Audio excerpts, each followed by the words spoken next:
Good morning, students. How are you? I hope all you are fine and studying well. I am Samir, and today I am going to teach you Social Science second semester, chapter number 11, Devotion towards Almighty. You have learned yesterday part 1 video about Bhakti movement, personality like Vallabhacharya and Chaitanya Mahaprabhu. They both belong from Vaishnavism. Now let's continue our chapter about Guru Nanak. So, do you know who is Guru Nanak? Guru Nanak belongs to Sikhism.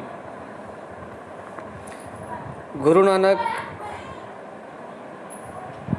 known as a Granth Sahib, Guru Sahib, it's a real Sahib. So now let's see what he done in Bhakti movement. He went to Sri Lanka, Arabistan and Iran. वो श्रीलंका गए, अरबस्तान गए और Iran गए. He believed man is the first human being and then a person of particular caste. उनका ये मानना है कि इंसान जो है, मैन जो है वो सबसे पहले ह्यूमन बीइंग यानी इंसान है, उसके बाद वो कोई कास्ट से बिलोंग करता है. There is only one God and everyone is equal for him. He is a omnipotent, omnipresent and omniscient. Here this is the new word for you. Omnipotent का मतलब होता है सर्वशक्तिमान, यानी हर कार्य को करने की क्षमता रखने वाला. Guru Nanak is omnipotent. omnipresent यानी कि सर्वज्ञ, हर जगह जो हाजिर होता है, that is called omnipresent. And omniscient means सर्वज्ञानी, जिसको सब नॉलेज है. तो इन तीन शब्दों का उपयोग गुरु नानक के लिए किया गया है.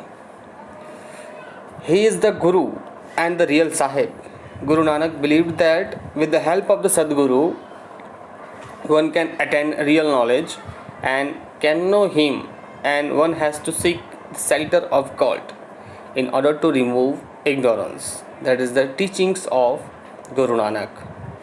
Satnam is accepted as symbol of God, and one must continuously chant God name.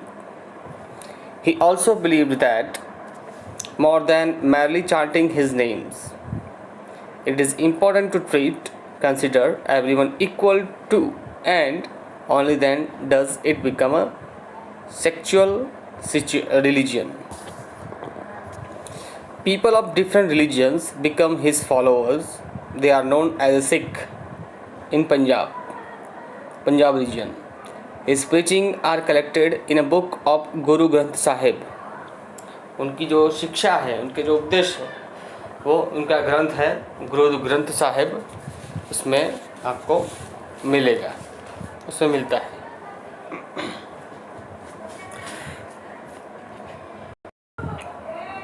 So now the later Swami Ramananda. In the second half of the 14th century, Swami Ramananda proved to have made a very strong and noteworthy contribution to the Bhakti movement. 14th century में स्वामी रामानंद ने भक्ति movement में काफ़ी अपना contribution, नोटपात्र contribution अपना दिया उसको आगे बढ़ाने के लिए. He preached his ideals and beliefs in regional language. उनकी जो मूल भाषा थी क्षेत्रीय लैंग्वेज, उसमें वो अपने उपदेश देते थे, which helped spread Vaishnav Bhakti. He propagated the main ideas of scholars, adding his own inputs if necessary, and spread the Bhakti revolution in North India.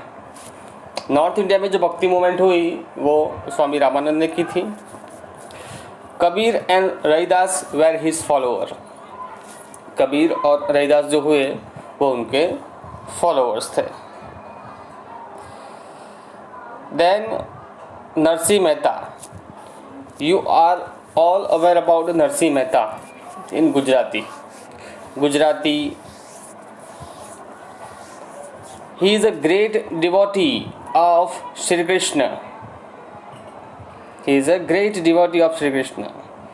Narsi Mehta, born in Bhavnagar in Talaja.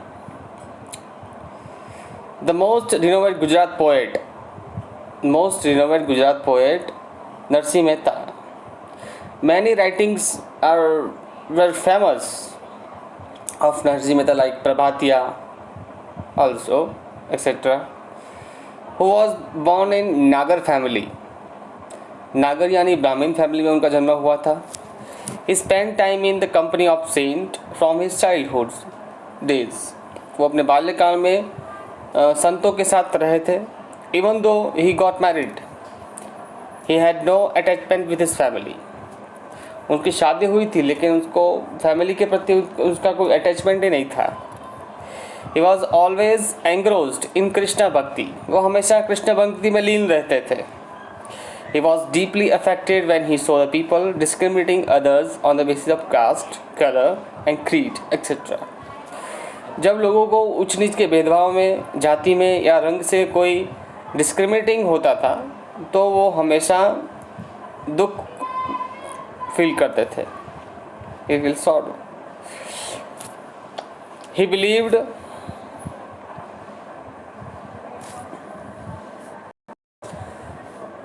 believed that, यहाँ पे थोड़ा translation problem है.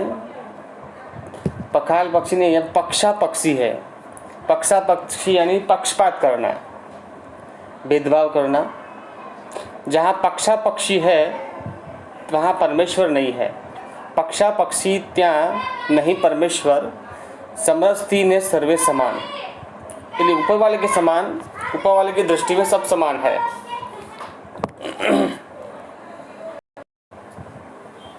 Example, where there is equality there is god. जहाँ पे समानता है वहाँ पे प्रभु है. Using this his own example, he proved that person having faith and devotion toward the god can overcome all the problem in life. इनका ये कहना था कि जो इंसान में भगवान में विश्वास है, शक्ति है, उनके प्रति भक्ति है, वो अपनी सारी समस्याओं को ओवरकम कर सकता है, जीवन की सारी समस्याओं को.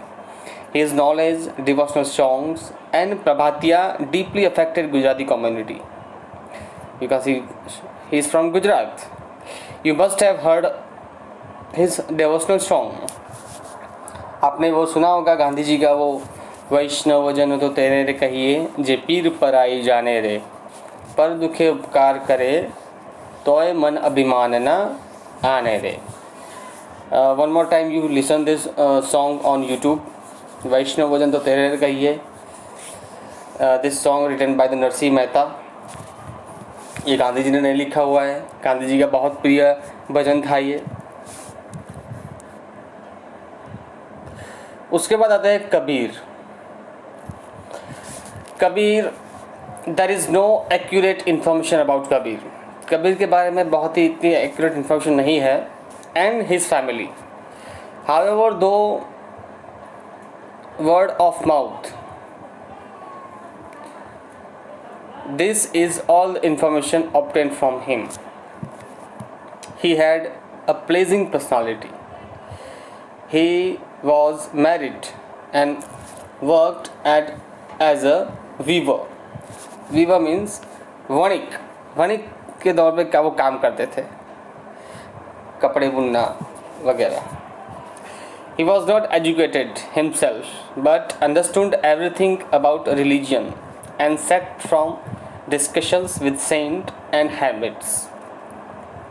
He started propagating this fact through verses of Shakhi, which had very deep impact on people. He practiced what he preached and lived his life accordingly. Kabir के दोहे वो बहुत ही फेमस है. According to him there is only one supreme being who is known by different names like Sahib, Allah, Khuda, Ram, Rahim, Govind, Brahma, etc. उनके हिसाब से ये सब जो है वो सर्वशक्तिमान एक ही है, यही है. Therefore, Kabir was not only a great inspirer motivator or propagator of Bhakti movement of the medieval period, but also a founder of cultural integration. That was why he could start a new age of Bhakti. Kabir के दोहे बहुत famous है. Then है Ravidas. Raidas was born in Kashi. Raidas was born in Kashi. His father name was Raghu and mother name was Durvanya. He was benevolent and kind from his childhood days. He would always help others selflessly and that became his regular practice. वो हमेशा सबकी सेवा करते थे बिना स्वार्थ के. He treated everyone equally. He considered fighting in the name of religion futile and meaningless. वो मानते थे कि धर्म के लिए झगड़ा करना वो मीनिंगलेस है. Mirabai was also impressed by Raidas' devotion and thus became his follower. Mirabai जो थी वो भी रविदास की भक्त थी, फॉलोअर्स थी. Sant Kabir and Ravidas were disciple of the same preacher गुरु.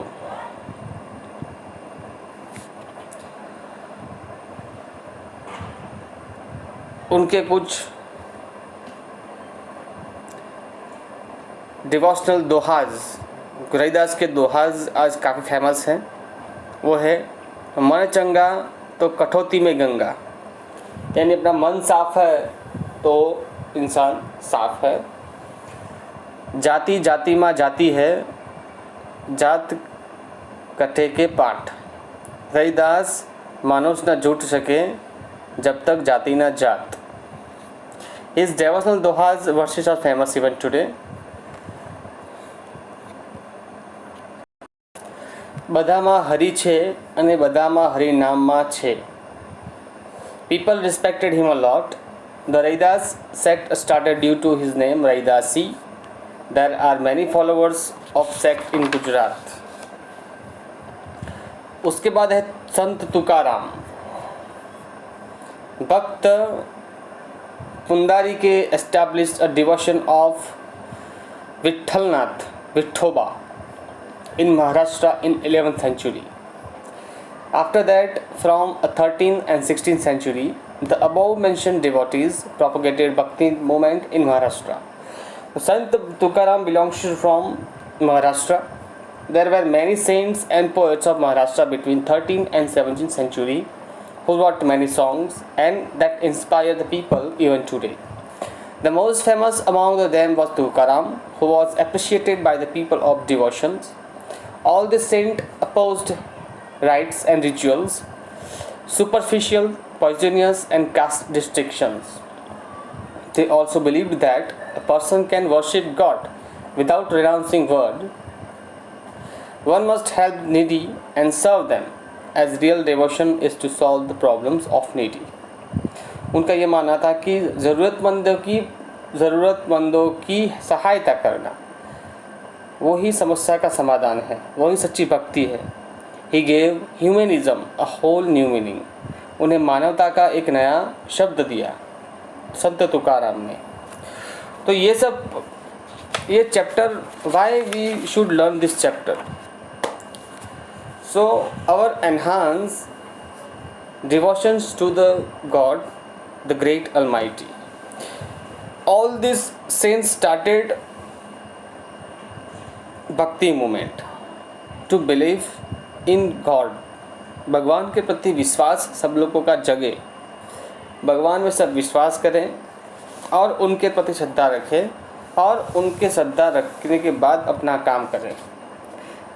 ये उनका पर्पस था. और उसी दरमियान मूर्ति पूजा, ग्रंथ पूजा और भगवान के प्रति विश्वास होना शुरू हुआ. उसी समय में इन लोगों ने सब वो एक मूवमेंट चलाई. तभी हम इन सारे धर्मों में बांटते चले गए और भक्ति में लीन होते गए. कृष्ण भक्ति, वैष्णव भक्ति, शिव भक्ति एक्सेट्रा और भी बहुत सारे हैं. शंकराचार्य है, मीराबाई है, जो भी भक्ति मूवमेंट से जुड़े हुए। So now one more time you learn this chapter thoroughly. Okay, thank you.